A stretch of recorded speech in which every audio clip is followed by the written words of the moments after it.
A channel called History Redefined. History something. It's a lovely old Englishman. History Defined? He goes, "Hello again. Today we're going to be looking at aspects of British policing I don't like." Lovely channel and a nice old man. He asked the question yesterday, do British police treat certain communities, certain religions, differently to others? And we're going to talk about Leicester and the riots going on in Leicester, the civil disorder, the race war. Well, not so much race war. Both adversarial sides are Southeast Asian, are from the Indian subcontinent, rule Victoria and all that. And basically the Muzzies and the Hindus, are flaring up again. They tried to have a peaceful partition in 1947. Only 1.3 million people died as we tried to and yes, you're allowed to imitate an Indian or Pakistani accent. Doesn't make you a bad person. If you are really good, you can try and imitate the Xbox playing accent of Nigeria. Where are we? We're in Great Britain. And in Leicester, the Muzzies and the Hindus, the Muslims and the Hindus, I think it's over a game of cricket, or it's over Abraham versus Ganesh, the elephant god, or it's Muhammad versus Vishnu. It's Muhammad Hijab versus Krishna. So speaking of Muhammad Hijab, I want to turn every household in Great Britain into a Muslim household. Fair enough, old boy, but terrible optics. You're there with your big battle beard, no mustache, because, you guys aren't into the mustache. There's no Burt Reynolds in Islam. There's no Tom Selleck in Islam, no. Muhammad had a big bushy beard and no mustache. What's all that about? It looks weird. Grow your fucking mustache. No one wants to see your upper lip. Muhammad Hijab, he's like, oh, right, Islamic brothers and sisters, what are we going to do if the Hindus try and turn up on the streets of Leicester? And they're all like, Takbir, Allahu Akbar, Takbir, Allahu Akbar. And I wrote a nice comment on Twitter saying, Muhammad Hijab self-promotes amidst all the spawn of first cousin marriages. Now, people that put on a black tracksuit, put on a balaclava, and decide to go and mess up a city centre because of some cricket match or because of Ganesh versus Abraham, or why are they even fighting? You guys are genetically very similar. It's not even a race war.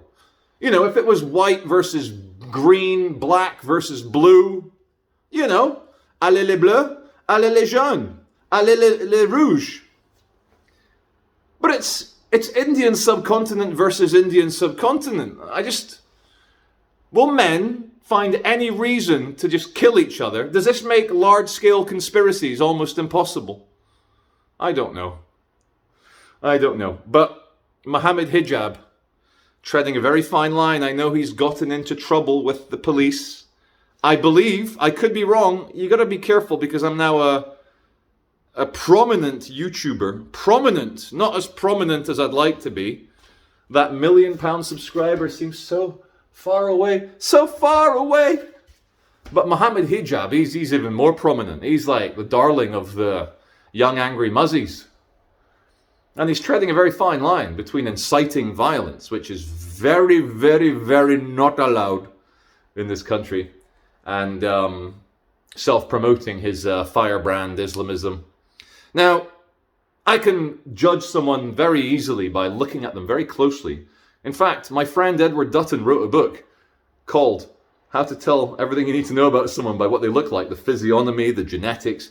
And Muhammad Hijab, he's not a big, scary, angry man about to chop your head off for insulting the Prophet Muhammad. He's not. He's a young British guy who is puffing himself up, and he's a lot softer and more gentle than he wants you to believe. I'd probably enjoy a nice cheeseburger with him, maybe go out for a beer.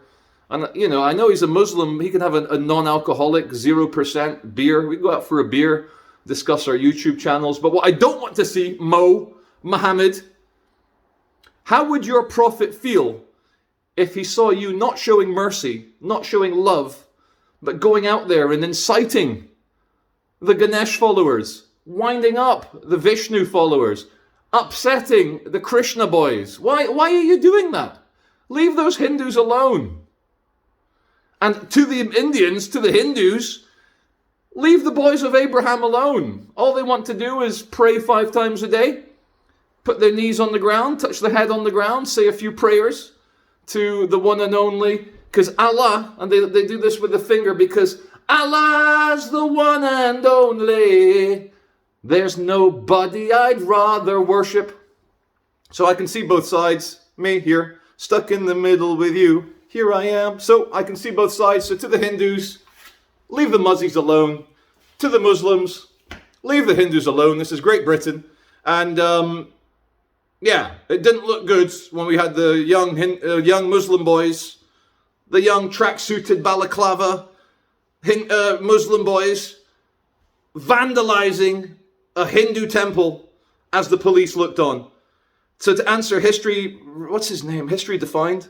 I should really do these checks before I start doing a video.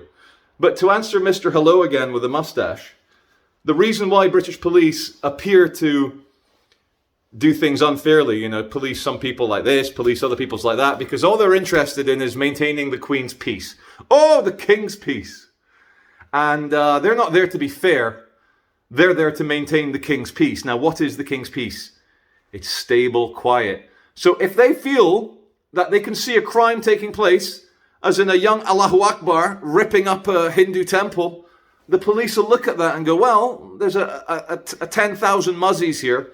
If we go up there and arrest them and he's resisting arrest, it could kick off a riot. We'd end up with dead police officers. We'd have to bring in the SAS and shoot half of these Muzzies down because they got all excited and, we love death more than you love life, and all these stupid slogans which are meant to be all scary and ISIS. But no, dude, you're a human being just like me. When you fart, it stinks. When you wipe your ass, you wonder if there's still some there. So don't try and say that you've got some personal... Anyway, everyone's the same. Everyone's shit smells. Everyone's going to grow old. Everyone's sad. Everyone's lonely. So stop fighting. And also, it's been going on for about a week now. Every day. They've got the boys coming in from Birmingham.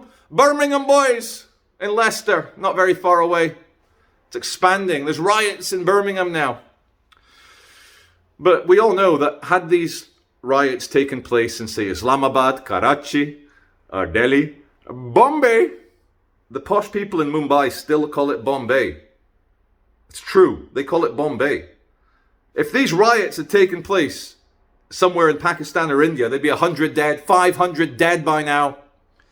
But to show you the civilizing force of Great Britain, we can have 2 giant groups of Muzzies and Hindus attacking each other on the streets of Britain. 0 dead.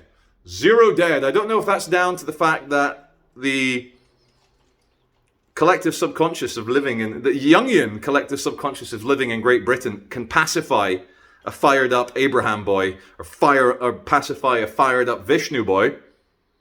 Or maybe is it in the Midlands, West Midlands, East Midlands? The Midlands police in England did very well. And we have 0 dead Muzzies, 0 dead Hindus. So on that happy conciliatory note, to my Indian subcontinent brethren, stop killing each other, have a beer, non-alcoholic if you have to, relax. It's all going to be okay. This is Charlie Veach from Walkden.